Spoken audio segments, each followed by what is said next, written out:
La la la, hey, hey, yeah, yeah.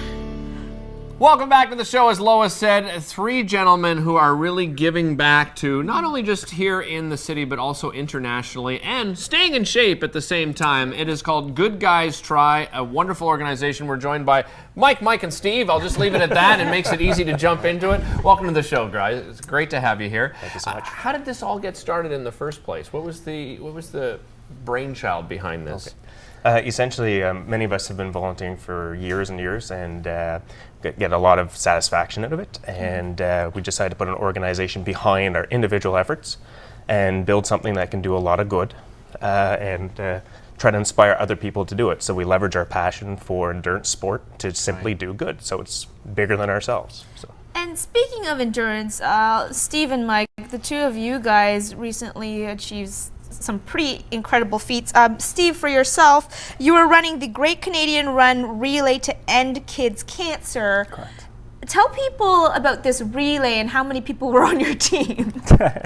So it was a relay from Ottawa to Montebello, Quebec, and the relay team consisted of myself. So One person. I ran the entire 100 kilometers, but had a lot of support out there. The whole premise behind it was to raise funds and awareness for kids' cancer in CHEO. Steve, this seems like, to everybody at home, even if they're a runner, people that run 5K, 10K, insurmountable when it comes to something like 100K. Did you have to train differently for a length of that kind of length? I had a lot of fitness going into it. I'd done some Ironmans leading up and a couple marathons. I'd never run further than a marathon prior to that. But 5 weeks prior, I started ramping up my training to get a little more mileage and distance to prepare myself for it. Mike, you were saying before the show, a lot of people look at these distances as insurmountable. Yes. That's not necessarily the case, right? So I'm hearing those adjectives, and Lois said incredible, but when you use adjectives like that, you're setting boundaries, mental boundaries, right? So I'm not saying what Steve did wasn't incredible, but the thing is, many people will not believe that you can run that far because you have these self-imposed mental boundaries. So. Well, you yourself ran 7 marathons in 7 days. Yes. I have a boundary, I'll admit it, because I cannot imagine doing that. That's amazing. And why were you doing your run, for example? It was a fundraiser for a YouthNet, which is a mental health program funded by CHEO, so through CHEO. So it was to raise awareness and funds for the YouthNet program over at CHEO. So how effective do you guys think you have been in doing all of this? How many people have come back and responded to your campaigns?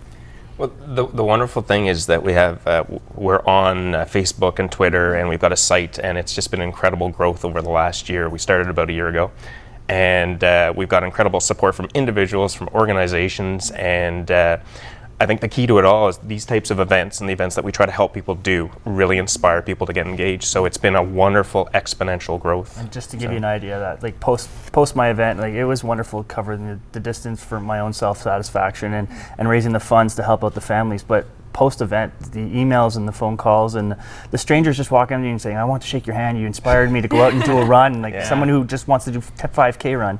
It's amazing to see people getting inspired. So And it's really embarrassing. Sorry. And I get embarrassed by it because when we do these things, we're actually richer for doing them. And people come up and thank you, and you're going, "Don't thank us. We got what we were looking for out of this event." You feel good giving back. And Exactly. Mike, how do you choose who you're going to give back to, which cause? Yeah, the biggest thing is we have to believe in, whether it be corporate sponsors or in events. So it's very easy to believe in impossible to possible. It's very easy to believe in CHEO right here in Ottawa. So you know what, if you've got a good idea and your heart's into it, chances are we'll lend an ear, and if we can help in any way, chances are we'll be there. How do people get involved? Well, join us either on Facebook or on our site, GoodGuysTri.ca, Twitter as well, and to get involved, it's as simple as a mouse click. So you can click on and help us. We leverage all our likes to engage corporate sponsors, and if you want to do something bigger like these gentlemen, we're all ears.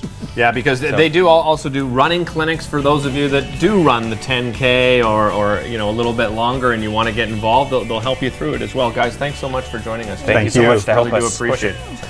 All right, we got a great show for you tomorrow. Lois and I won't be here, but of course it is Halloween, so we're preparing. I think we're going to have some creepy creatures on the show tomorrow. Maybe some first first aid tips too. Can't be too safe. You know those on Halloween, vampire that's bites, right. those zombie bites, you got to learn how to treat them. Yep. All And right. we got some music. We got some great music Great show. too. See you then.